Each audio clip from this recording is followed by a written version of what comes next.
আরে বন্ধু, টাকা পয়সা হাতের ময়লা। তুই? বন্ধু কেমন আছিস? ভালো আছিস? দেখা যায় না তোগার। আছি আলহামদুলিল্লাহ ভালো, কিন্তু কি কারণে আইছিস এটা তো কবি। কারণ ছাড়া কি বন্ধুর সাথে কি দেখা করা যাবে না? কথা বলা যাবে না? এমনিতে তোরে তো দেখা যায় না। আসলে বন্ধু একটু সমস্যা পড়েছি, আমার 1000 রিয়েল হাওলাত লাগবে, থাকলে দে বন্ধু। আমার কাছে তো জানিসই টাকা পয়সা নাই আমার কাছে। না বন্ধু, তোর কাছে আছে বন্ধু, দেওয়াই লাগবে, দেওয়াই লাগবে। আচ্ছা ঠিক আছে, কবে দিবিনি টাকা? 7 দিন পর বন্ধু। তা আমার কাছে তো ক্যাশ নাই, এটিএম কার্ডে আছে, আমি দিচ্ছি। তো 7 দিন পর এটা দিয়ে যাস, ঠিক আছে? ঠিক আছে ঠিক আছে। কার্ড, টাকাটা বের করে আমার কাছে দিয়ে যাস কার্ডটা, ঠিক আছে? আচ্ছা বন্ধু ঠিক আছে। বন্ধু খুব উপকার হলো আমার বন্ধু। আচ্ছা ঠিক আছে।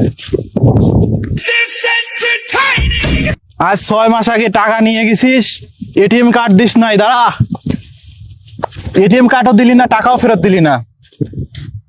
এখন টাকা দিবি, না হয় তোর এই যে লাঠি দেখতেছিস, এটা দিয়ে তোর আজকে বানাবো মনের মতো। আমি আবার ভাবছি আমার শালিরা রে।